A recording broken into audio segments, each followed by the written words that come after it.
Pendidikan dan Center ABK, pengisi tetap program Wanita Berkemenangan di Radio Sangkakala Surabaya.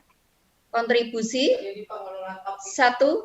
Tim penyusun pedoman pengelolaan Taman Pendidikan Anak Kementerian Pendidikan Nasional Direktorat Jenderal PAUD. 2. Sebagai narasumber pelatihan guru PAUD Kristen dari Sekolah Masa Depan Cerah Surabaya. 3. Merintis beberapa PAUD Kristen di beberapa daerah kabupaten, diantaranya NTT, Papua, Maluku, dan Kalimantan. 4. Sebagai narasumber BIMTEK, penguatan pembelajaran daring PAUD. Yang kelima, sebagai narasumber pusat BIMTEK literasi dasar pendidikan kebencanaan, kemaritiman, pendidikan sosial finansial, dan coding. Serta yang keenam, sebagai tim penyusun pedoman dan toklit kesiapan keluarga.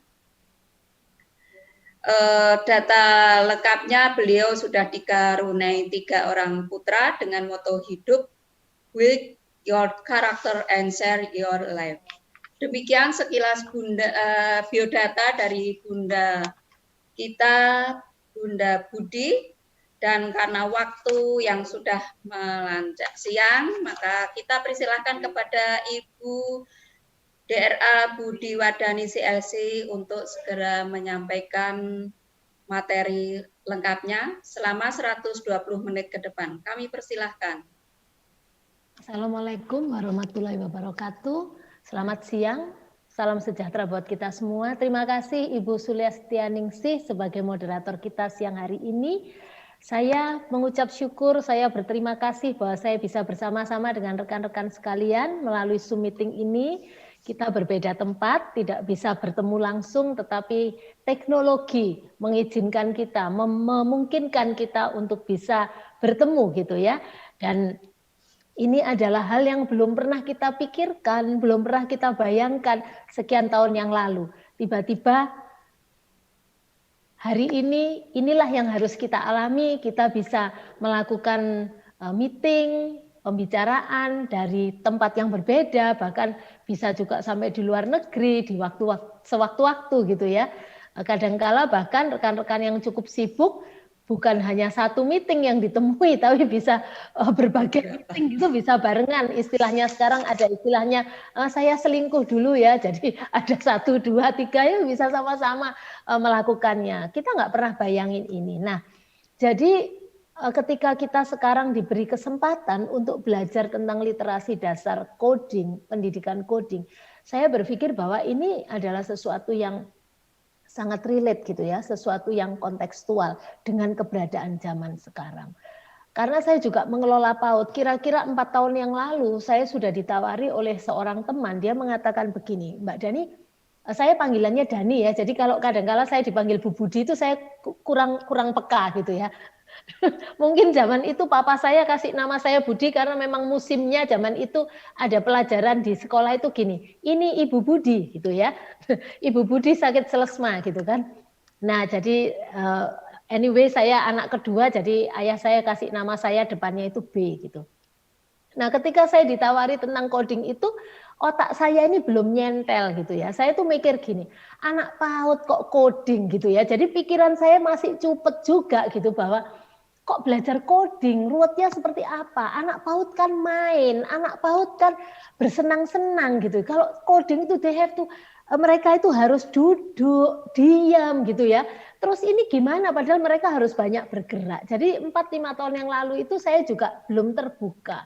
Tetapi 2 tahun yang lalu ketika sekolah saya mencanangkan untuk go teknologi, karena memang sudah zamannya zaman digital gitu, anak-anak yang Bapak Ibu sekarang sedang tangani adalah anak-anak era digital gitu. Rasanya dari dalam perut aja mereka sudah ngerti algoritma gitu ya, mereka sudah paham. Anak saya itu kalau umur 11 tahun ya, jadi saya akan share screen saya sambil nanti saya cerita gitu, karena ini sudah jam siang. Biasanya kalau enggak pakai cerita ngantuk kita, terus tiba-tiba apalagi enggak bisa tak jawil gitu kan, jadi semua jauh saya, Bu Sulis sama saya enggak bisa jawil-jawilan gitu kan, jadi apa namanya agak sulit buat kita. Tapi kita harus bersyukur bahwa ya inilah dunia sekarang, yang mana mau nggak mau, suka nggak suka, ya kita harus bisa menerimanya gitu kan rekan-rekan sekalian. Nah, saya balik cerita tentang bagaimana anak saya itu yang ini yang nomor kecil, yang paling kecil, yang Mika ini sekarang baru umur 11 tahun, kakak-kakaknya sudah di atas 20. Anak saya yang laki yang besar itu 28 tahun, anak saya yang nomor 2 23 tahun gitu ya. Nah, jadi anak saya yang kecil ini tiap kali saya bilang, "Ini gimana ya caranya?" Dia dengan cepat itu tangannya itu deg deg deg deg deg ngeklik ini ngeklik itu. Saya sampai gini, sebentar Tomika, pelan-pelan, mami ini mesti lihat, mesti belajar. Ya ini begini, cepat sekali dia lakukan. Sampai saya tuh ngomong sama dia, kamu ini belajar dari mana? Ya Mika bisa aja kata dia gitu. Nah dari sini kita bisa lihat bahwa memang anak zaman sekarang itu anak-anak digital. Kita nggak bisa batasi mereka. Yang perlu adalah kita memberikan pagar buat mereka. Jadi kita nggak bisa larang, tapi kita berikan pagar, aturan, pagar syarat dan ketentuan yang mereka tetap bisa berenang, berselancar gitu ya di atas teknologi yang ada seperti sekarang ini. Nah, Bapak Ibu sekalian, kita nanti kan akan belajar tentang modul 3 yaitu metode atau kegiatan media dan sumber belajar dalam pelaksanaan pembelajaran coding. Tadi pagi saya rasa rekan-rekan sudah belajar tentang pengintegrasiannya dan ini nanti kita mau praktek, mau lihat apa sih bagaimana caranya, medianya seperti apa, kegiatannya itu seperti apa yang bisa dilakukan. Saya ingin mengawali bahwa pendidikan PAUD merupakan pendidikan yang sangat fundamental gitu ya. Pendidikan yang sangat fundamental yang dapat menyiapkan anak mengikuti pendidikan selanjutnya secara lebih baik. Jadi kita sadar betul. Saya berharap rekan-rekan sekalian, 60 sekian orang yang bersama saya siang ini sadar betul bahwa keberadaan kita sekarang bersama anak-anak yang ada di PAUD bukan hanya sekedar mengajarkan mereka keterampilan-keterampilan saat ini, misalnya seperti membaca, menulis, dan berhitung. Tetapi justru ketika anak-anak itu ada di PAUD, itu fungsi kita, tugas kita memfasilitasi mereka, mengembangkan potensi mereka, mengembangkan minat mereka, supaya ketika pada saatnya nanti, ketika kita sudah tidak bersama dengan mereka lagi, mereka itu sanggup menghadapi tantangan pada masanya.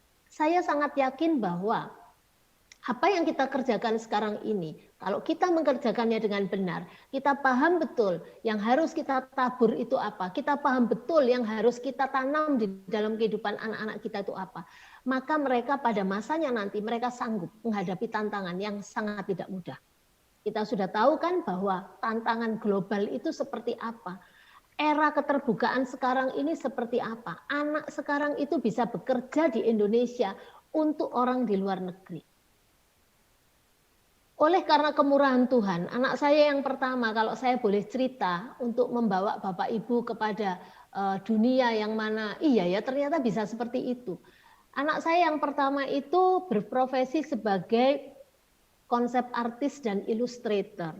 Jadi dia bekerja untuk beberapa perusahaan yang ada di luar negeri. Tetapi dia tetap ada di dalam kamarnya 3x3 di ruang atas di rumah kami. 8 jam bahkan 12 jam sehari dia ada di ruang kerjanya dan dia mengerjakan tugas-tugasnya itu dari sana. Dia tidak perlu pergi ke kantornya. Dia tidak perlu pergi ke tempat di mana yang memberikan order itu ada. Kalau zaman kita dulu, apalagi saya kan lahirnya tahun 60-an gitu ya. Kalau dulu saya mau meeting atau saya mau mengerjakan tugas pekerjaan untuk seseorang, saya harus pergi ke tempat orang itu. Saya harus datang, saya harus bertemu. Tetapi hari ini tidak perlu lagi. Nah, inilah yang terjadi sekarang. Dan saya percaya bahwa generasi yang sekarang ada di tangan kita, anak-anak yang sekarang ada di level PAUD, usia 2-6 tahun, itu kita bisa bayangkan 10 tahun yang akan datang itu mereka menghadapi apa. 15 tahun yang akan datang, mereka umur 20 tahun gitu ya, atau 20 tahun yang akan datang mereka usia 25 tahun, mereka menghadapi tantangan apa? Tantangan global seperti apa? Nah, itulah yang perlu kita siapkan sekarang. Bagaimana mereka memahami literasi dasar, salah satunya itu tentang coding. Bagaimana mereka memahami cara pikir runtut. Cara berpikir seperti komputer berpikir. Nah, PAUD merupakan fondasi yang mendasar dalam menyiapkan generasi penerus sejak dini. Jadi kita ini hebat, kita ini luar biasa dikasih kesempatan oleh Allah untuk mempersiapkan anak-anak. Ini keren banget. Jadi saya sesama guru PAUD, saya ingin mendorong rekan-rekan sekalian bahwa kita ini punya hak istimewa untuk menaburkan sesuatu yang sangat bermanfaat, bukan untuk saat ini, tetapi masa yang akan datang. Kita tahu bahwa negara kita itu memiliki potret generasi masa depan Indonesia yang berkualitas global. Ada 3 kompetensi yang harus dimiliki. Ada 3 bagian kehidupan. Ada 3 hal yang di dalam hidup anak-anak ini mesti perlu dibangun, yaitu kualitas karakternya, kompetensi literasi dasarnya, dan kompetensi berpikirnya. 3 hal ini rekan-rekan ini harus terus ada di benak kita. Bagaimana kita sebagai guru PAUD harus membangun karakter anak usia dini itu dengan sedemikian rupa. Karena pas saja usia emas itu adalah usia yang mendasar, usia yang tepat untuk kita membangun kualitas karakter dan moral mereka. Tentunya start from us. Mulai dari diri kita. Kita jadi teladan, kita jadi panutan. Kita yang praktek di depan mereka, mereka bisa merasakan bagaimana sih orang yang religius itu. Bukan hanya sekedar orang yang melakukan ritual beragama, tetapi benar-benar dari dalam hatinya ini mengalir kebenaran-kebenaran yang dari Allah untuk disampaikan kepada orang lain. Kita bisa sabar, kita bisa berbuat baik, kita bisa murah hati, kita bisa penuh kasih, kita bisa memperhatikan, peduli. Ini adalah bicara tentang bagaimana kehidupan religius itu dibangun. Bagaimana anak-anak itu mengerti ketuhanan ini loh. Makanya kalau dikatakan pemerintah ingin anak-anak itu menjadi manusia Pancasilais gitu ya. Ketuhanan yang Maha Esa. Ketuhanan itu menjadi the first thing di dalam hidup kita. Bahwa ada Allah, bahwa ada Tuhan, bahwa ada pencipta langit dan bumi, ini penting. Lalu yang berikutnya di situ juga ada tentang karakter, bicara tentang nasionalis, ngerti bahwa kita orang Indonesia, walaupun pengetahuan kita global, walaupun bisa ngomong bahasa Inggris, ngomong bahasa Mandarin, ngomong bahasa Arab, tetapi kita itu cinta negara dan bangsa kita. Karena kita itu nggak bisa milih mau jadi bangsa mana, mau dilahirkan di negara mana, kita nggak bisa milih. Ya, kita itu nggak bisa milih ibu, ayah, kita nggak bisa milih keluarga di mana kita dilahirkan, kita nggak bisa milih bangsa dan negara di mana kita ada. Itu kita nggak bisa milih. Lahir ya sudah jadi orang Indonesia. Ya, lalu kemandirian. Saat ini sangat perlu anak-anak itu dilatih mandiri. Kenapa? One day tidak ada lagi orang yang bisa menolong. Artinya semua harus bisa dikerjakan sendiri tanpa pertolongan orang lain. Hari-hari ini sudah kelihatan nyata, bukan? Mau ngapain aja sudah dengan satu gadget ini kita sudah bisa kerjakan macam-macam. Gotong royong, berintegritas, ini penting banget. Berintegritas, ada nggak ada orang saya melakukan yang benar, ya. Ini perlu peneladanan dari guru PAUD. Jangan sampai anak-anak melakukan apa yang benar karena takut. Catat baik-baik. Jangan karena takut, oh ada bunda baru lakukan. Kalau enggak ada bunda ya sudah enggak lakukan. Oh ada kepala sekolahku, ayo lakukan. Kalau enggak ada kepala sekolahku, ya wis, gitu kan. Jangan sampai ini terjadi. Karena masa yang akan datang, udah enggak ada lagi yang memonitor. Orang kalau tidak berintegritas ya enggak maju. Orang kalau masih perlu dioprak-oprak ya enggak bisa maju. Karena udah zamannya memang bukan begitu, sudah tidak begitu. Bergotong royong, berintegritas, this is the most important thing menurut saya dari dalam kehidupan seorang anak. Karakter adalah hal yang penting.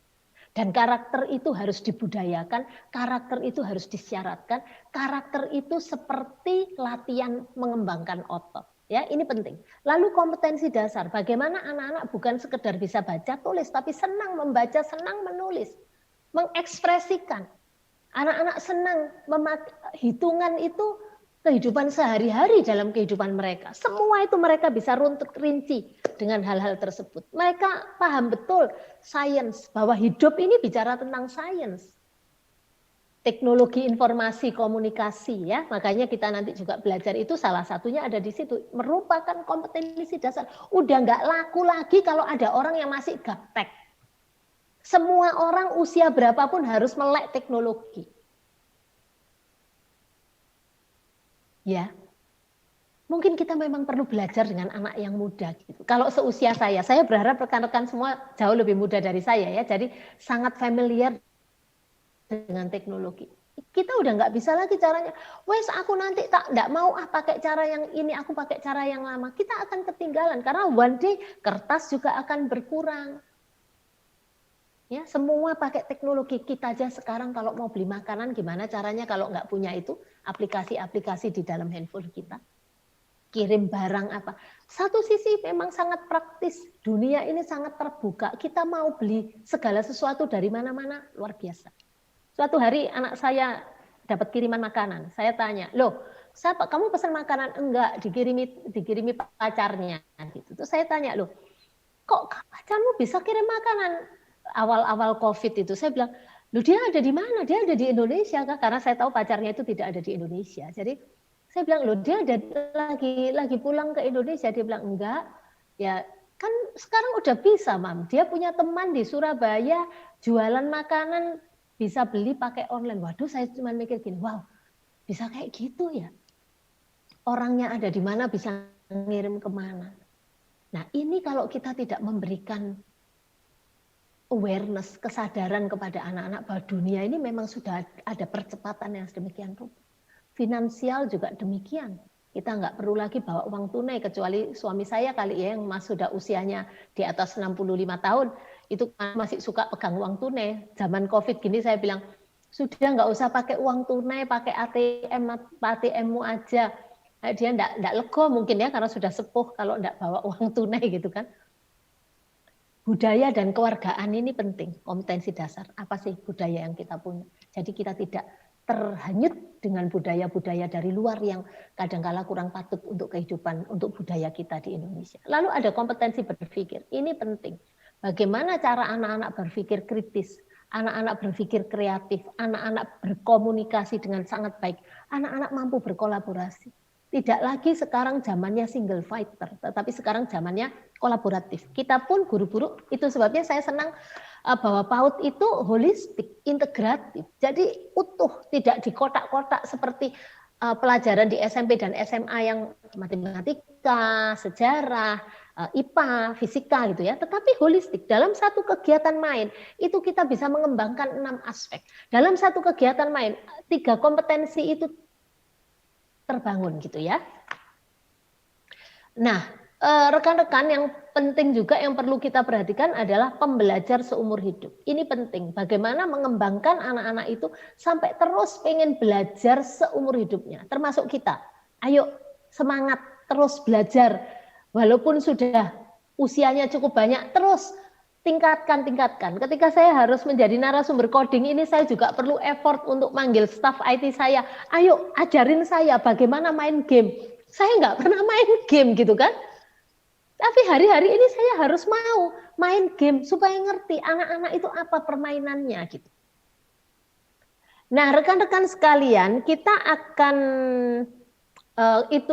akan belajar ini tentang modul 3 ini, yaitu metode kegiatan. Itu sebabnya karena kondisi situasinya sekarang itu seperti ini, sebabnya upaya-upaya yang dilakukan oleh pemerintah itu juga dengan cara memberikan keberagaman dan integrasi kurikulum satuan PAUD. Salah satunya rekan-rekan mempelajari coding ini. Saya hanya ingin memberitahukan bahwa teman-teman jangan berpikir bahwa aduh nanti anakku jadi apa ya? Nanti anakku jadi programmer kah gitu ya. Jadi nanti kita akan lihat apakah anak-anak akan jadi programmer gitu ya. Nah, tujuan kita yang pertama, ketika kita selesai melakukan ini, rekan-rekan akan mampu menjelaskan penerapan metode atau kegiatan main dalam pembelajaran coding di satuan PAUD ya, teman-teman dapat menjelaskan itu. Yang kedua, teman-teman juga dapat menjelaskan bagaimana pengembangan dan pemanfaatan media serta sumber belajar dalam pelaksanaan pembelajaran coding. Lalu yang terakhir adalah teman-teman dapat memberikan atau paling tidak menyebutkan, dan menurut saya bisa praktek gitu ya, contoh-contoh penerapan metode atau kegiatan main serta pemanfaatan media dan sumber belajar dalam pelaksanaan pembelajaran coding. 3 hal ini yang akan kita bawa pulang sore hari ini. Dan saya berharap ketika kita sudah paham ini, kita akan semangat. Oh ternyata perlu gitu ya. Oh ternyata tidak sulit. Oh ternyata begitu ya. Oh ternyata aku sudah lakukan coding. Nanti rekan-rekan akan tahu bahwa oh ternyata kita udah gitu ya. Jadi nanti kita belajar. Nah rekan-rekan, ketiga tujuan di atas hendaklah dapat dikuasai dengan baik dan utuh sehingga kita nanti bisa melakukannya. Nah, penguasaan ketiga hal tersebut diharapkan tahapan dan proses pelaksanaan pembelajarannya diwujudkan dan dicapai secara efektif dan optimal. Oke, baik, kita akan masuk ke slide berikutnya, yaitu bab yang pertama, yaitu pembelajaran coding gitu. Pembelajaran coding memuat tentang logika. Ya, pembelajaran coding itu memuat tentang logika, tentang analisis, tentang berpikir kritis dan menyelesaikan masalah. Keren ya. Jadi dari sini kita akan tahu bahwa oh that's why coding itu penting. Karena ketika kita memberikan media atau alat bermain coding, anak-anak itu secara tidak disadari kognitifnya, daya pikirnya itu terbangun untuk berlogika. Beranalisa, ini kalau aku menggok gini ya apa? Kalau ini mau belok, ini aku pakai tanda apa yang saya harus klik? Dan ini kan yang dibutuhkan tadi di slide sebelumnya, bahwa anak-anak kita nanti harus memiliki keterampilan seperti itu, keterampilan berpikir seperti itu. Nah, ketika belajar coding, anak akan mencoba membuat instruksi sistematis dan terstruktur. Ketika anak sudah terbiasa menganalisis dan berpikir sistematis, manfaatnya akan terasa di berbagai aspek perkembangan lainnya dan juga di kehidupan sehari-harinya. Pasti ketika dia sudah terbiasa berpola pikir, logika, analisis, dan berpikir kritis, ketika menghadapi situasi kondisi hari-hari, mereka juga akan memakai pola pikir itu. Ya, ketika menghadapi problem, katakanlah ban bocor gitu ya, anak akan kalau dia tidak pernah berpikir kritis atau tidak pernah berpikir analisis atau tidak pernah punya kreativitas ketika menghadapi ban bocor, cuma apa? Nangis gedruk-gedruk, loh banku bocor kan gitu kan. Tetapi ketika sudah terbiasa mulai mikir, sebentar kok bocor, ini tadi kenapa? Aku lewat mana? Apa yang tak cek dulu? Oh coba tak lihat dulu. Oh iya ada pakunya, waduh ini kena paku.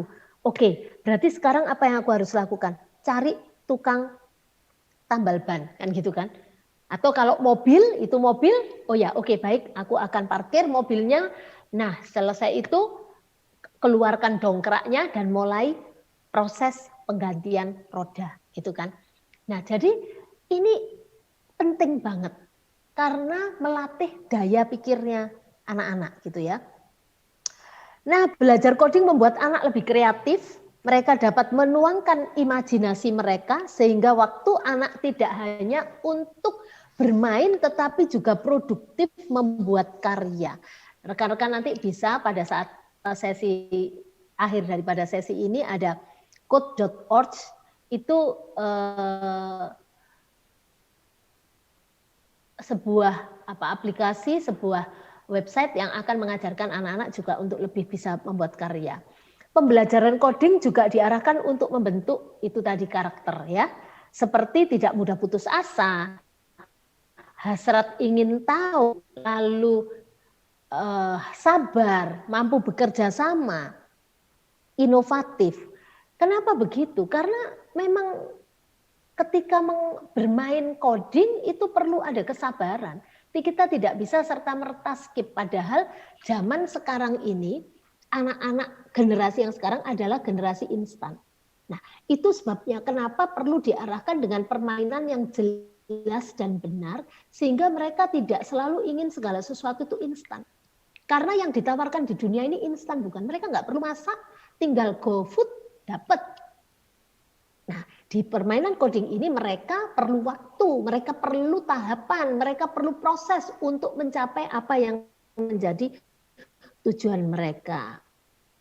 Jadi pembelajaran coding atau pendidikan coding merupakan upaya untuk menstimulasi aspek perkembangan dan karakter anak menggunakan materi coding. Bukan untuk membentuk anak menjadi programmer ya. Jadi anak-anak bukan serta-merta mau jadi programmer. No, tidak. Tetapi justru hal-hal yang mendasar secara kognitif, secara karakter, secara keterampilan itu yang ingin dicapai. Ya. Dan apa yang harus dilakukan harus melalui kegiatan bermain. Kegiatan bermain pada anak dalam konteks pembelajaran coding, Bapak Ibu sekalian, sama halnya seperti pembelajaran pada umumnya. Dan ini sama aja gitu ya. Namun fokus materinya, jadi perhatikan fokus materinya. Jadi RPP-nya juga, KTSP-nya juga seperti biasanya, seperti itu. Hanya namun fokus materinya pada pengenalan materi coding. Apa itu materi coding?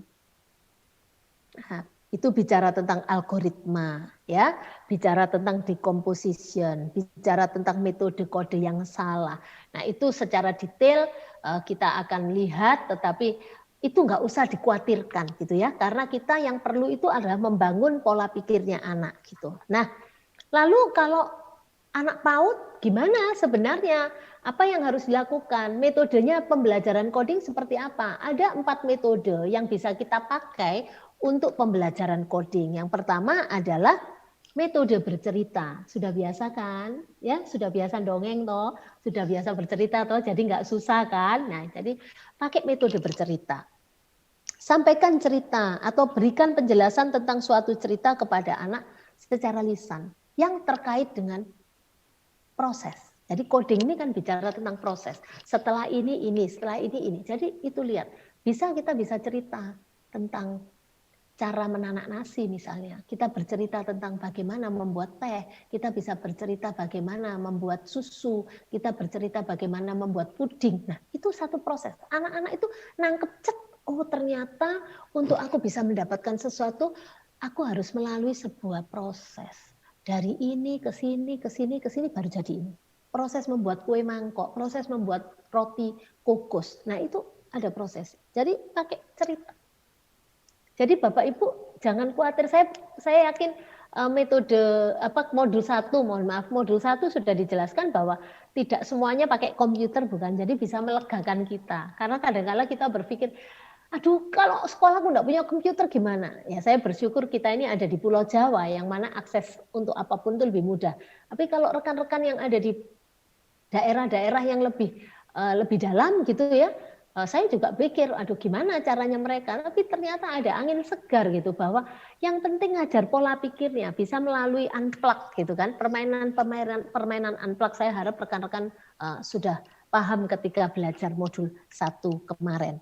Lalu rekan-rekan bisa pakai juga metode tanya jawab, yang mana ada komunikasi langsung yang bersifat 2 arah antara guru dan anak.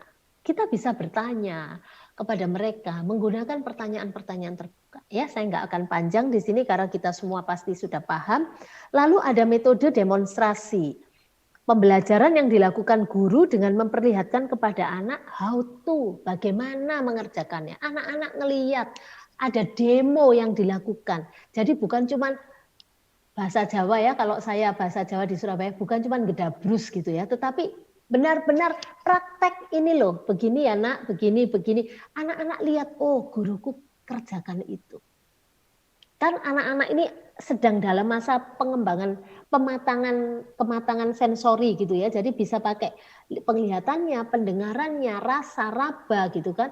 Ini mereka perlu lihat proses-proses yang kita sedang kerjakan. Lalu metode yang berikutnya adalah bermain. Bermain itu merupakan aktivitas anak sehari-hari yang dimotivasi dalam diri anak. Jadi ada keinginan dalam diri anak untuk main. Dan ini tentunya harus menyenangkan untuk dilakukan. Nah, rekan-rekan sekalian, metode bermain ini adalah metode yang paling banyak digunakan dalam pembelajaran coding. Wah, seru kan? Menyenangkan bukan? Paling banyak digunakan. Bermain coding secara garis besar, kita akan bagi menjadi 2 ya, kan kemarin sudah belajar, yaitu coding dengan penggunaan alat elektronik atau coding tanpa alat elektronik. Yang tanpa itu istilahnya unplug, yang pakai alat elektronik itu gitu ya. Jadi kalau pakai komputer. Nah, oke. Mari prosedur pembelajaran codingnya yuk kita lihat, karena namanya prosedur berarti urutan gitu ya. Ada yang namanya tahap persiapan. Apa itu? Tahap persiapan itu merumuskan tujuan yang hendak dicapai. Jadi ketika rekan-rekan mulai mau memasukkan, mau mengintegrasikan atau memasukkan pendidikan coding ini ke dalam KTSP, nah itu masuk di tahap persiapan. Memikirkan apa sih yang mau dicapai gitu kan. Menentukan jenis metodenya atau kegiatannya seperti yang sekarang kita sedang lakukan, belajar sama-sama. Lalu kita tentukan ruang dan tempat mainnya di mana. Ini gimana nih cara mainnya? Tempatnya ada di mana? Kita pakai ruangan yang mana? Lalu mempersiapkan bahan dan alat bermain. Ya, kalau unplug berarti kita harus siapkan kertasnya mungkin, kita ada alasnya, kita pakai spidol mungkin, kita pakai boneka, kita pakai mobil-mobilan, bisa aja. Dan atau mengembangkan media kegiatan main yang digunakan. Yang kelima adalah menyusun dokumen RPPH dan instrumen evaluasi. Tadi pagi sudah kan, jadi sudah bisa ngebayang gitu. Apa yang saya bicarakan ini rekan-rekan bisa membayangkan. Itu ada di tahap persiapan. Nah, berikutnya tahap pelaksanaan rekan-rekan. Di tahap pelaksanaan ini ada 3 langkah yang harus dilakukan. Yang pertama adalah pijakan awal. Itu ya, pijakan awal kita semua sudah paham ya. Apa saja pijakan awal? Boleh catat, boleh tulis di kolom chat. Pijakan awal itu apa saja? Nanti saya minta Ibu Sulis untuk membacakannya kalau ada, supaya kita bisa ada interaktif sedikit. Silahkan rekan-rekan boleh mulai tulis di chatnya, pijakan awal itu kira-kira contohnya apa saja. Nanti Bu Sulis silahkan membaca ya Bu. Siap. Biar teman-teman menulis dulu di chat. Iya, supaya enggak bosen. Ya. Karena gini nih kita enggak bisa lihat wajah mereka. Iya. Ya. Kelihatannya belum ada yang masuk. Gitu ya. Oke, ya. Baiklah. Kalau menurut Bu Sulis apa Bu? Pijakan awal kira-kiranya apa? Pijakan awal dimulai dari setting lingkungan main. Ya. Ya. Dari menyiapkan alat mainnya, kemudian menata lingkungannya, kebutuhan berapa anak bermain, berapa alat yang kita sediakan, saya kira itu termasuk di dalamnya. Ya. Ya, itu bisa dimasuk dalamnya. Kalau anak-anak sudah ketemu, sudah datang, apa yang kita lakukan? Yaitu di pijakan awal anak-anak mulai mengambil posisi, dia duduk di mana gitu kan? Posisi guru di mana, posisinya anak seperti apa, lalu mulai kita beraktivitas bersama-sama, kita berdoa sebelum melakukan kegiatan, bertanya kepada anak apa yang dilakukan kemarin, bagaimana perasaan anak hari itu, menanyakan perasaan mereka, gitu ya. Ya. Memberitahukan bila ada sesuatu yang tidak biasa terjadi hari ini. Jadi kita mau bikin kejutan-kejutan, wow hari ini ada apa, kita akan lakukan sesuatu yang menyenangkan ya. Kita di pijakan awal juga mengenalkan apa teman-teman? Tema, konsep coding, mempersilahkan anak mengamati bahkan bertanya. Kan untuk pertama kali pasti anak-anak tanya apa Mem? Apa Bunda? Coding itu apa gitu kan?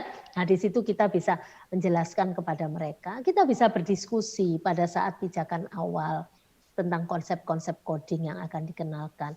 Kita juga bisa mendemonstrasikan bagaimana menggunakan media. Kalau kita ada di center-center, kita juga bisa lakukan itu. Jadi kita kasih memberikan contoh, memberikan petunjuk bagaimana caranya menggunakan kegiatan baru yang belum dimengerti oleh anak. Ada contoh-contoh yang guru-guru harus lakukan. Lalu jangan lupa di dalam pijakan awal itu membangun aturan main bersama anak. Kenapa? Karena ini permainan yang baru, yang mereka belum terbiasa. Jadi ada rules-rules yang harus kita beritahukan, ada aturan-aturan.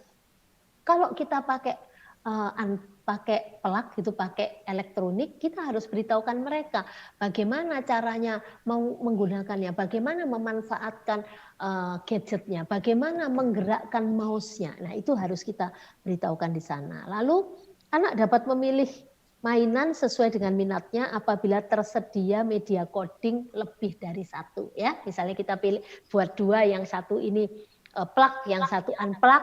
Nah, itu kita bisa pilih, mereka bisa pilih kamu ingin bermain yang mana gitu ya. Nah, lalu mempersilahkan anak mulai bermain. Ini ada di pijakan awal rekan-rekan. Jadi rekan-rekan tidak perlu worry, tidak perlu khawatir karena rekan-rekan udah terbiasa bukan melakukan pijakan awal gitu kan. Jadi udah lancar mengerjakannya. Nah, yang kedua adalah pijakan inti. Nah, pijakan inti adalah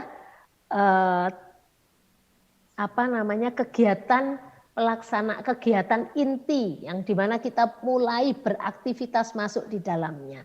Nah, di kegiatan inti apa fungsi kita sebagai pendidik? Fungsi kita adalah menjadi pengamat, dan yang jangan lupa kita harus membuat catatan perkembangan anak. Jadi kita nggak boleh nyantai, wah anak-anak sudah main terus kita nyantai, tidak. Tapi justru di dalam anak-anak berkegiatan main di kegiatan itu mata kita, tangan kita itu bekerja untuk ngamati setiap murid. Punya 15 anak ya 15 itu perlu diamati. Punya 3 anak ya 3 anak perlu diamati. Punya 30 anak ya 30 anak itu kita harus memperhatikan apa sih yang mereka lakukan gitu ya. Setiap hari kita juga bisa bagi, memang tentunya ketika kita melakukan pengamatan hari ini mengamati berapa anak, besok mengamati berapa anak, tetapi kita harus perlu mengamati apa sih yang terjadi. Memberikan waktu main selama 45 atau 1 jam sesuai dengan kesepakatan atau sesuai dengan yang sudah ditetapkan di dalam RPPM gitu ya. Permainan ini berapa lama gitu ya. Kita lama bermainnya anak-anak itu dalam 1 kali pertemuan itu berapa menit, itu kan tentunya sudah menjadi kebijakan dari setiap satuan PAUD. Lalu berikan pijakan dengan menggunakan kalimat bertamanya yang terbuka secara tepat. Ketika anak-anak sedang bermain, kita bisa bertanya, mengapa bisa jadi seperti itu? Menurutmu apa yang terjadi ketika kamu tekan tanda panah yang ini? Kira-kira tanda panah ini untuk memberikan perintah apa? Itu ya terkait kalau kita terkait dengan coding. Lalu rekan-rekan pijakan-pijakan yang kita berikan harus sesuai dengan tahap perkembangan anak gitu ya. Anak juga kita berikan kesempatan untuk membuat karya dan idenya sendiri, ini penting. Ide-ide mereka itu ada di pijakan inti untuk kita kasih kesempatan. Mereka juga boleh mencoba alat dan permainan yang baru dengan cara mereka sendiri. Ya, tentunya dengan batasan-batasan ya, kalau kita bermain plug gitu ya, pakai alat elektronik, nah kita juga perlu tahu bahwa itu ada rules yang baku gitu ya. Tetapi kalau unplug, anak-anak bisa pakai caranya sendiri. Dia mau dari belakang, dia mau dari depan, dia mau angkat kaki sebelah kiri dulu, atau dia mau angkat kaki kanan dulu. Anyway gitu ya, jadi anak-anak bisa bebas bermain, karena dengan kebebasan bermain itu, merdeka bermain itu, maka mereka akan happy, mereka bisa bersuka cita. Lalu anak didukung untuk saling berbagi alat main, ini penting juga. Mungkin ayo gantian 10 menit sekali atau 5 menit, nanti gantian ya, gurunya bisa menolong untuk itu. Lalu anak didukung menemukan konsep coding melalui kegiatan main yang dimainkan. Sampai ketemu konsep codingnya. Jadi maksud saya, ketika rekan-rekan mau memberikan permainan coding, teman-teman harus mampu mengerjakan lebih dulu. Teman-teman harus mampu nangkep, ini konsepnya apa toh? Ini yang mau dipelajari apa toh? Ini apa sebetulnya yang mau tak bangun di dalam otaknya? Ini penting, itu dulu yang teman-teman harus lihat. Jadi jangan hanya, wes yang penting ngasih coding. Setelah itu kita nggak tahu sebetulnya mereka itu apa. Anak-anak sebetulnya bermain game sudah terbiasa di rumah, mungkin ya. Ada keluarga-keluarga yang menginginkan membebaskan anaknya untuk bermain game. Di rumah saya, anak-anak boleh bermain game dengan waktu tertentu. Tetapi saya selalu screening. Kalau dia bilang, "Mam, aku mau main game ini." Saya cek sama anak saya yang besar. Karena saya tidak paham. Nanti saya cek, Errol, ini adiknya mau main game ini gimana menurutmu? Errol cerita sama saya, oh mam, itu game itu belajar tentang ini. Game itu membangun anak seperti ini. Kayaknya dia belum boleh, karena itu ada sadisnya. Oh oke, saya ngomong sama anak saya, nggak bisa. Jadi seperti perang-perangan, tembak-tembakan, itu bunuh-bunuhan itu ya, itu kami tidak izinkan. Tetapi kalau dia game sepak bola, ya itu kami izinkan. Lalu benteng Takeshi misalnya seperti itu kami izinkan. Tujuannya apa? Karena membangun pola. Gimana ketepatan ketika dia harus lompat, lompat dari satu balok ke balok yang lain itu kami izinkan gitu. Tetapi kalau yang sudah kurang-kurang patut, yang biasa dimainkan oleh kakaknya yang dewasa, yang berdarah-darah gitu, nah saya maksudnya bisa orang ditembak keluar darahnya apa itu kami tidak izinkan untuk anak kami yang kecil untuk main. Jadi ini yang penting. Rekan-rekan semua, bunda-bunda dan ayahanda mungkin kalau ada guru PAUD yang pria, pelajari dulu game apa yang akan kita suguhkan ke anak-anak kita. Jangan hanya sekedar yang penting game kan, nah, tidak. Lalu membangun kepercayaan diri anak dengan memberikan kesempatan untuk mengemukakan gagasannya melalui alat main atau bahan main yang digunakan. Jadi anak kasih kesempatan dulu untuk cerita, untuk punya gagasan, punya ide. Lalu mengingatkan pada anak sisa waktu bermain itu ada di inti. Mengajak anak untuk membereskan alat sesuai tempat dan jenisnya gitu ya. Nah, rekan-rekan itu yang ada di pijakan inti dan saya juga yakin sekali bahwa rekan-rekan sudah terbiasa dengan itu walaupun mungkin ada yang belum melakukan pendidikan coding di sekolahnya, tetapi ini kan hanya diintegrasikan gitu ya. Jadi cukup mudah lah buat teman-teman untuk melakukannya. Lalu yang terakhir teman-teman di tahap pelaksanaan itu ada pijakan akhir. Pijakan akhir itu anak-anak sudah selesai main, nah kita mengajak anak untuk review, untuk refleksi, untuk recall, untuk bertanya apa yang tadi dia mainkan, dia ngalamin apa, ketika bermain perasaannya seperti apa. Lalu kalau mungkin dia menghasilkan hasil karya, kita bisa minta mereka menunjukkan hasil karyanya. Mereka mungkin bisa menceritakan kembali, mereka mungkin bisa menulis kalau yang sudah di TKB gitu ya. Lalu di recall ini atau di kebijakan akhir ini kita pakai kembali untuk memperkuat konsep pengetahuan apa sih yang didapat anak hari ini. Nah itu kita perkuat di sana, ada afirmasi di sana. Terus jangan lupa memberikan penghargaan ya atau pujian. Lalu membahas apa yang seharusnya dilakukan anak bila belum mematuhi aturan atau kalau ada anak yang tidak taat itu kita bisa bahas di sana juga. Terakhir yaitu menyampaikan kegiatan berikutnya dan perilaku yang diharapkan pada anak ketika mengikuti pelajaran atau kegiatan yang akan datang ya. Jadi ini prosedur ini tetap kita kerjakan ketika kita sudah mengintegrasikan pembelajaran coding. Tetap seperti apa yang dilakukan teman-teman biasanya ya. Nah, jadi prinsip pembelajaran coding harus diperhatikan gitu ya. Nah, inilah prinsip pembelajaran codingnya. Jadi ada beberapa ya, ada 1, 2, 3, ada 6. Ada 6 prinsip pembelajaran coding, yaitu selaras dengan prinsip PAUD. Yang kedua bertujuan mencapai KD. Tadi selaras prinsip PAUD sudah dijelaskan ya, seharapan saya di modul 2. Lalu bertujuan mencapai KD, tadi di modul 2 juga ada. Tidak bertujuan menjadikan anak usia dini jadi programmer. Yang keempat menggunakan media dan kegiatan main yang sesuai kondisi masing-masing ya. Jadi masing-masing satuan PAUD itu apa yang ada ya sudah itu bisa dimanfaatkan secara optimal ya. Lalu diselenggarakan secara terprogram.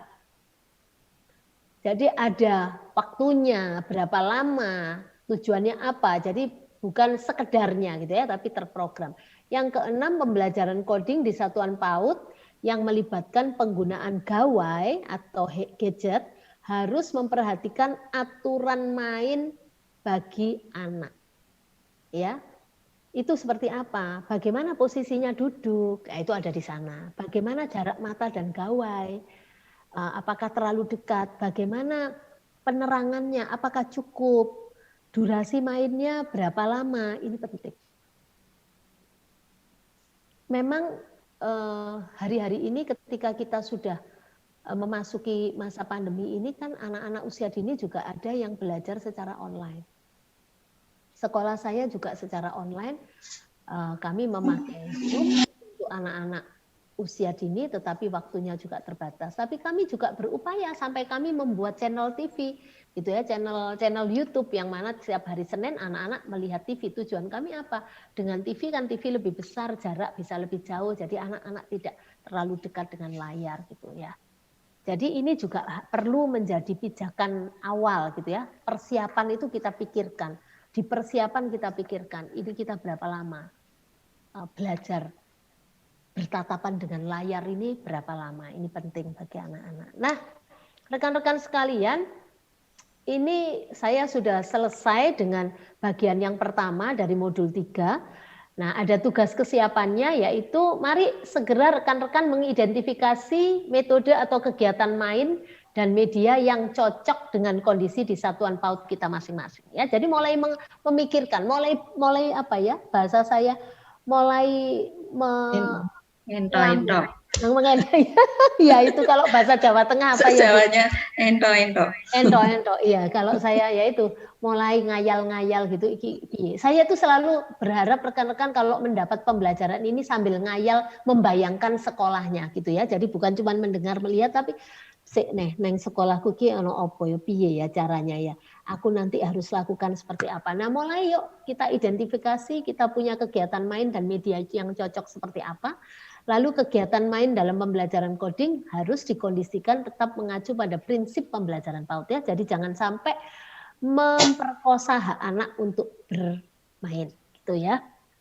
Nah, baik, ini yang perlu kita pelajari tadi. Nah, sekarang kita akan masuk ke kedua.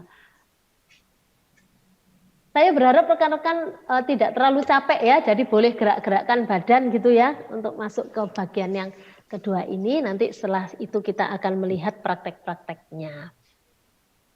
Oke, nah media dan sumber belajarnya seperti apa? Media ini ada dua rekan-rekan, tadi saya sudah beritahukan, ada alat elektronik dan ada yang unplug. Nah, alat elektronik itu bisa komputer, bisa smartphone, bisa robotik, ya. Nah, kalau yang unplug itu ATK, board game, APE, dan Luspart gitu.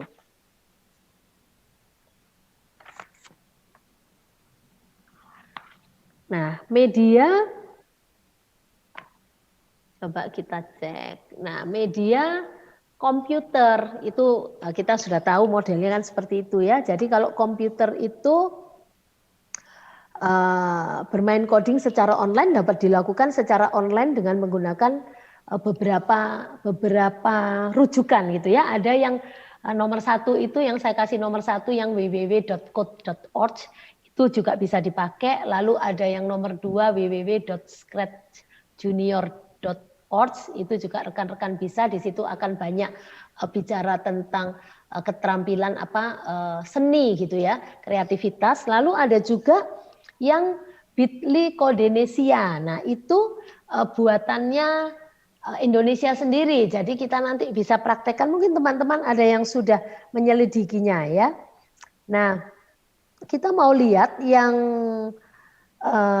www.code.org itu situs yang menyediakan permainan coding mulai dari usia 4 tahun dan dilengkapi dengan panduan bahasa Indonesia. Nanti kita akan coba gitu ya. Sebentar saya cek PowerPoint kita. Nah, kita nanti akan coba ini www.code.org ini gimana gitu ya. Nah, itu yang penting memang kita harus tahu bahwa ini harus pakai bahasa Indonesia karena anak-anak usia dini perlu dengan bahasa Indonesia. Nah, di dalam setiap kursus di situs ini dilengkapi dengan video kegiatan coding unplug untuk menggunakan konsep coding pada anak. Jadi menyenangkan. Jadi itu nanti kita bisa contoh. Coba ya kita lihat dulu ya. Sebentar, saya stop, kita akan buka sama-sama.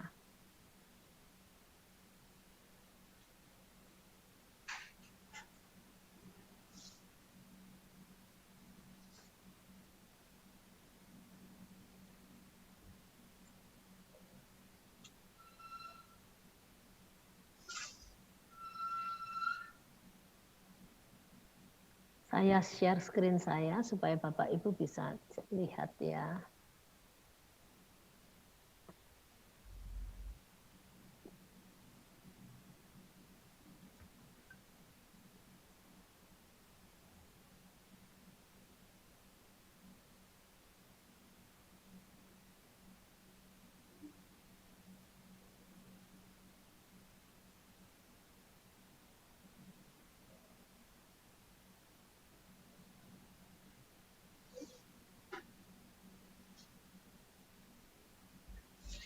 Ya, bisa kelihatan di layarnya Bapak Ibu ada Google saya? Ya. Ya, oke ya. Lalu kita ambil ini. Nah,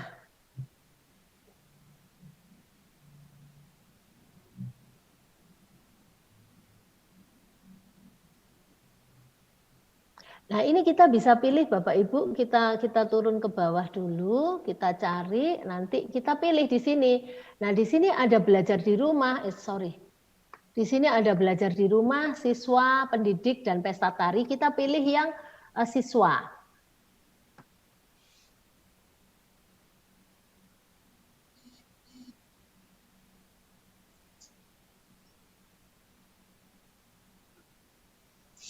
Nah, setelah kita pilih siswa, kita turun ke bawah, kita cek di sini ada usia-usianya. Ada kursus 1, jalur 2, kursus 3, kursus 4. Nah, karena kita usia dini, kita ambil yang di kursus 1 ya. Kita klik.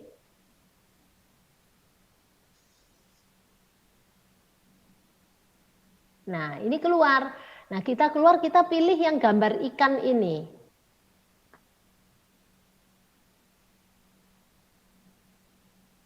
Nah, ini permainan coding tetapi banyak menggunakan unplug. Jadi banyak menggunakan metode-metode yang apa tadi saya sudah sebutkan, kegiatan coding unplug untuk menguatkan konsep codingnya ya. Jadi kelihatannya bagaimana kita belajarnya, mengerjakannya. Ini di sini dikatakan tarik blok ke target. Nah, targetnya itu yang ini, yang tidak jelas ini.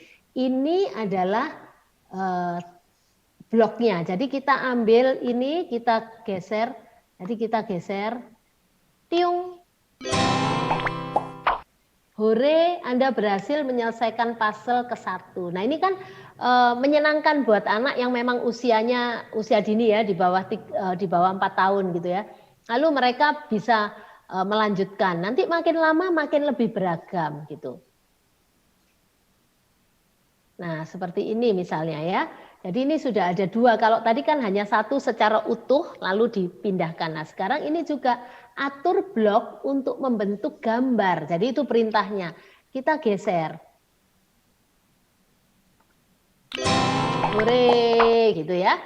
Lalu kita bisa geser, nanti rekan-rekan anak-anak bisa, oh kamu suka bisa pakai di klik tanda ini ya. Lalu kita lanjutkan.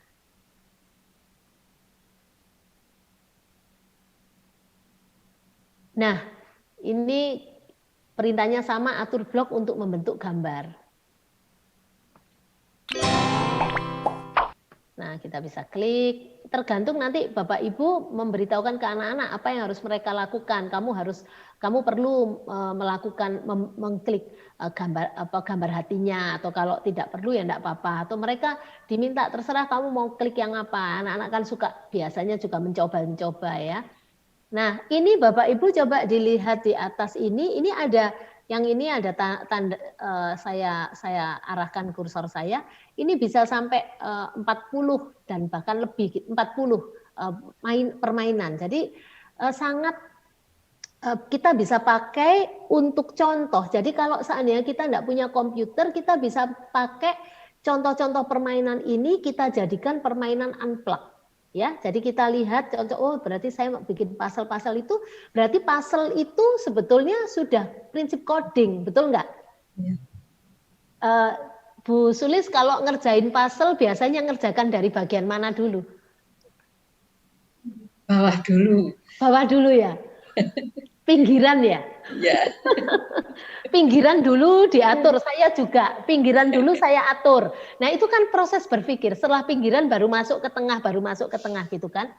Atau kita kumpulin dulu warna-warna, oh yang warnanya sama, merah-merah itu pasti sederetan deh gitu kan. Yang warna putih-putih, nah seperti itu kan sebetulnya proses berpikir. Jadi permainan puzzle itu adalah permainan coding. So tercerahkan ya sekarang, jadi nggak khawatir lagi ya, nggak khawatir investasi komputer ya. Jadi apa yang ada itu kita bisa kerjakan. Nah ini juga kita bisa kerjakan. Nah kita bisa senang juga. Saya kemarin latihan main ini seminggu yang lalu kok saya jadi ketagihan gitu. Oke, nah kalau kita sudah selesai atau kita mau lanjut bisa, tapi kalau sudah selesai kita bisa back.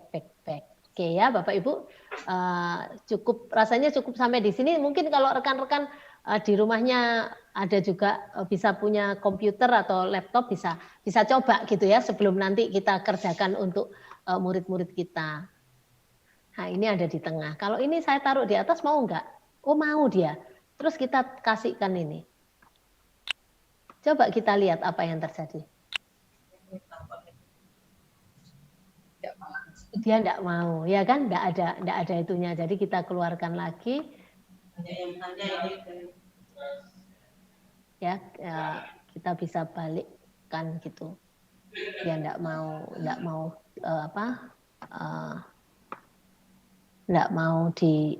mau keluar.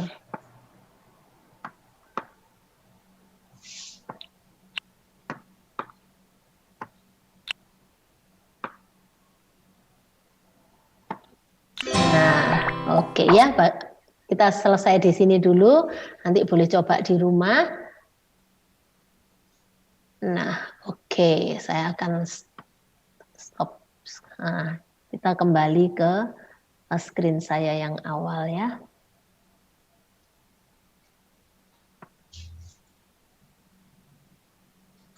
Nah, itu tadi yang code.org ya. Nah, nanti kita bisa juga buka yang Scratch Junior ini. Nah, saya pengen yang Scratch Junior ini situs yang menyediakan permainan coding untuk anak usia 5 sampai 7 tahun. Jadi anak yang lebih besar, anak SD kelas 1 seperti itu ya. Dengan panduan bahasa Inggris. Nah, ini lebih kompleks. Nah, kita tadi kan sudah belajar di prinsip-prinsip anak usia dini, belajar apa? Dari yang mudah ke yang kompleks, dari yang mudah, dari yang sederhana ke yang kompleks. Jadi ini dipikirkan dulu apakah sudah saatnya mereka memakai yang Scratch JR Junior ini. Panduannya bahasa Inggris, permainan yang ada di situs ini dapat digunakan untuk anak menghasilkan cerita atau game mereka sendiri. Lebih kompleks ya. Kalau saya sih menyarankan kita tidak lakukan itu dulu. Nah, ini game yang ini juga bisa diakses melalui smartphone gitu. Nah, saya kepingin kita nyoba yang Codenesia gitu ya. Nah, saya akan stop share dulu, kita akan buka. Nah, yang Codenesia ini digunakan juga untuk anak usia 4 tahun gitu ya. Codenesia gamenya levelnya hanya 6, mengenalkan konsep coding pada anak usia dini dengan tema makanan tradisional Indonesia serta dilengkapi dengan narrator dan anak berbahasa Indonesia. Jadi anak-anak lebih familiar karena ini juga bicara tentang Indonesia gitu ya. Coba saya buka dulu.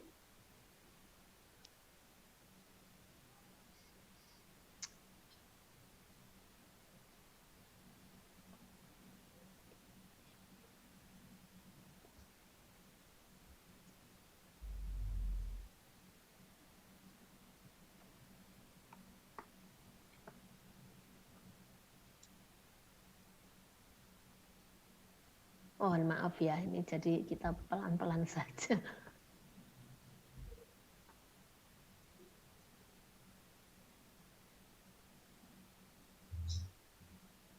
Nah, kita akan lihat Codenesia ya.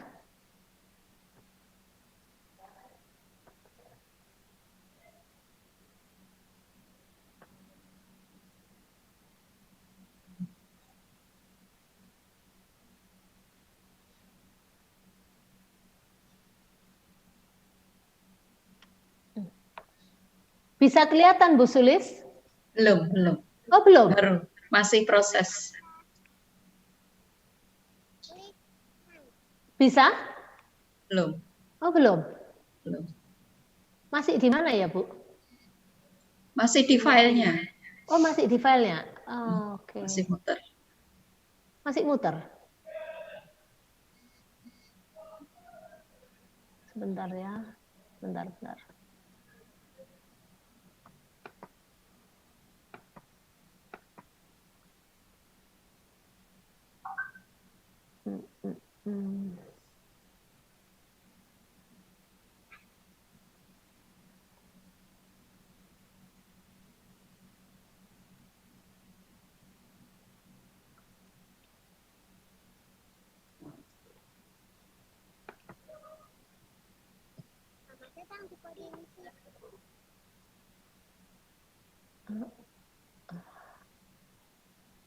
Share.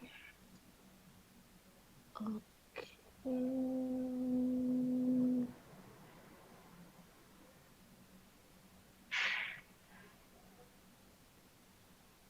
Ini yang dilihat apa, Bu? Ada tulisan kode Indonesia?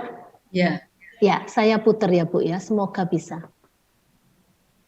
Ini ada tulisan saya klik run ya, Bu? Kelihatan? Run, ya. Oke.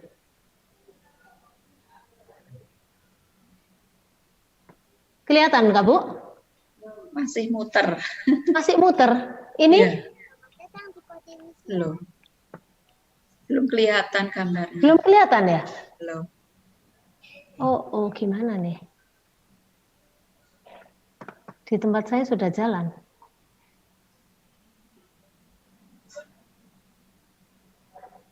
Waduh. Ini kode Indonesia sudah kelihatan padahal ya? Sudah.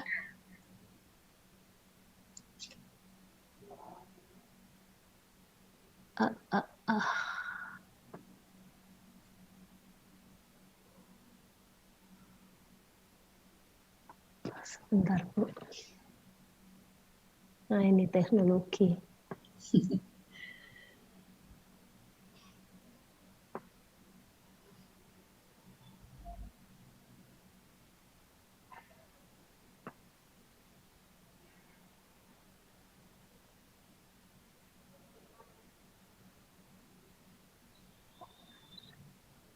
Ini run sudah ketahuan ya, kelihatan ya? Ya, terus? Muter saja. Muter saja? Ya.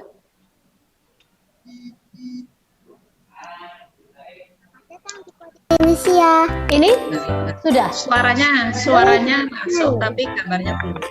Suaranya masuk, tapi gambarnya belum? Ya. Nah, sudah, Bu? Baru mulai kelihatan sedikit di pojok. Kelihatan? Belum sepenuhnya. Kelihatan kah? Belum. Baru ini. Baru apa ini? Ada tulisan kode Indonesia? Iya. Ada? Kode Indonesia. Sudah, Bu, ada? Apa yang dilihat? Filenya. Oh, bukan gambar anak 2? Belum nampak.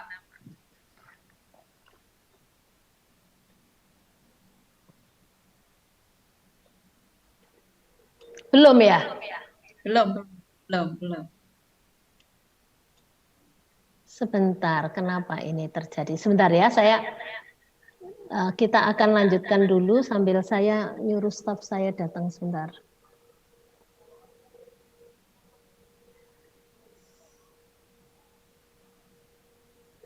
Oke, baik, kita kembali ke PowerPoint kita aja sebentar.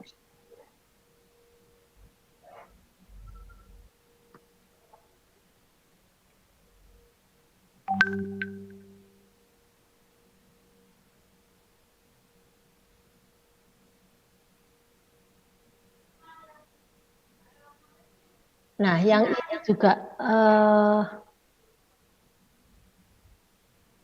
bicara tentang Coco Game ya. Jadi ini di sini juga ada contohnya sebetulnya. Nanti kita lihat. Ini bisa diakses di YouTube.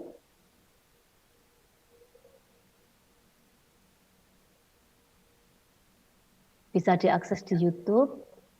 Nah, ini yang media dan sumber belajar coding tanpa alat elektronik atau unplug coding gitu.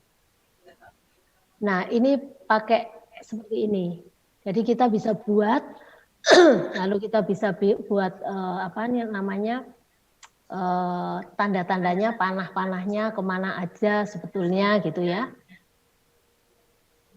Lalu contoh media belajarnya unplug itu seperti ini. Bentar, saya coba.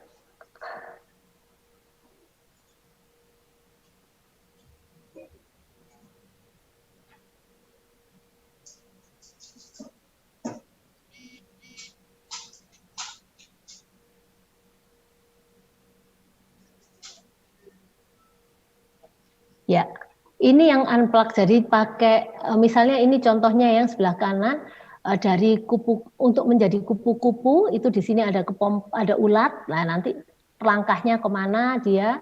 Nah setelah itu apa akhirnya jadi kupu-kupu gitu ya.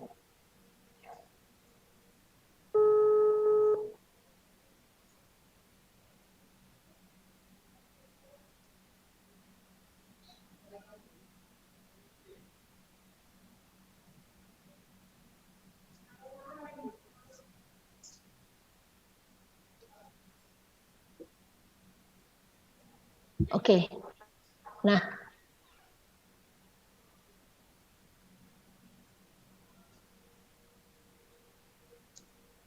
ini juga. Nah, ini coba perhatikan bisa gerak, bisa tahu ya Bu Sulis, kelihatan? Ya, ada gerakan. Nah, ini bergerak. Jadi ini ada gerakan-gerakannya ini. Nah, nanti dia menuju ke sekolah sana. Jadi ini dia jalannya naik, terus dia ke kanan. Oh, karena ada bencana dia harus lurus ke atas. Ada hambatan lagi. Nah, inilah prinsip-prinsip pola-pola pikir yang dimaksudkan. Jadi bagaimana anak-anak bisa pilih. Mungkin dia bisa cari jalan yang lain. Bisa ke atas, lalu ke kanan, ketemu api dia turun ke bawah, lewat lagi ke bawah, itu bisa. Jadi tergantung anak-anak nanti menggerakkannya seperti apa, tetapi juga ada yang sudah dengan perintah-perintahnya harus bagaimana gitu ya. Jadi ini contoh media belajar unplug, jadi yang tidak pakai komputer, tapi bisa dengan digerakkan dengan tangan.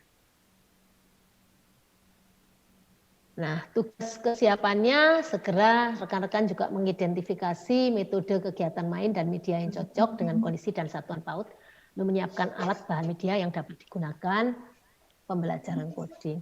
Libatkan dan optimalkan semua PTK sumber daya yang ada di lembaga Bapak Ibu. Jadi kalau kita tidak sanggup, kita tidak mampu, ayo libatkan anak-anak muda, yang anak-anak milenial yang bersama-sama dengan kita, gitu ya. Nah, ini sekarang kita mau masuk ke contoh penerapan. Sebelum nanti saya akan kembali untuk praktek gitu ya. Kita akan praktek bagaimana coding ini dijalankan gitu ya. Nah, ini contoh penerapannya. Kita bisa bercerita tentang ibu menanak nasi. Oke, baik ibu-ibu sekalian, kita akan kembali ya gimana kita tadi melihat contoh dari Codenesia ya. Aku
Bu Sulis sudah kelihatan? Belum, Bu. Belum. Ya.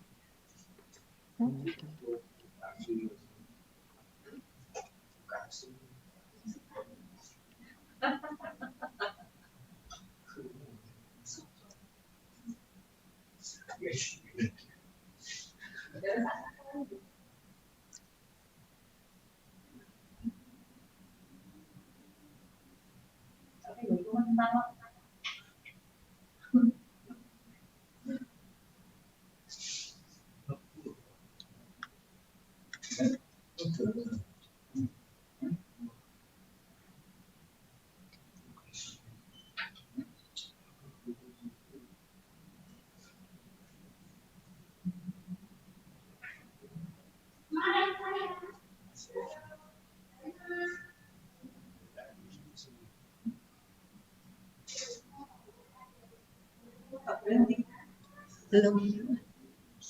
Share screen-nya belum ada hasilnya.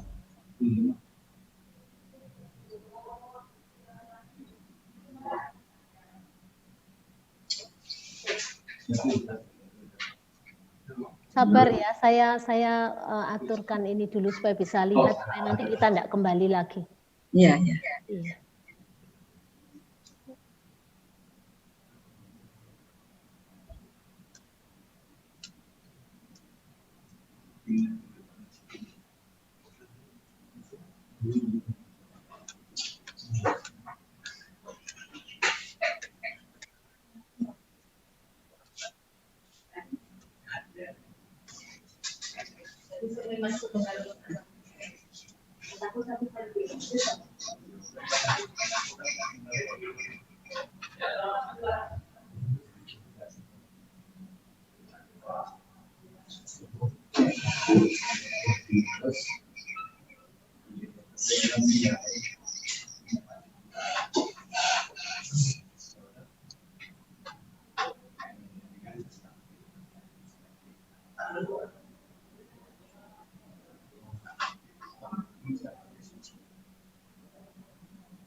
Ya, sudah bisa, Bu.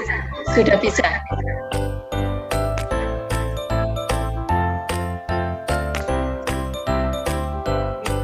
Sudah. Suara.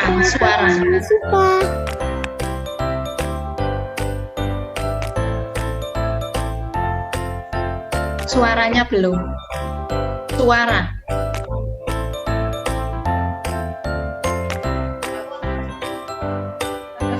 Nah, ya sudah. Sudah semua ya? Sudah. Oh, gambarku enggak ada. Hilang lah. Sudah, ini ada Bu? Sudah. Pilih.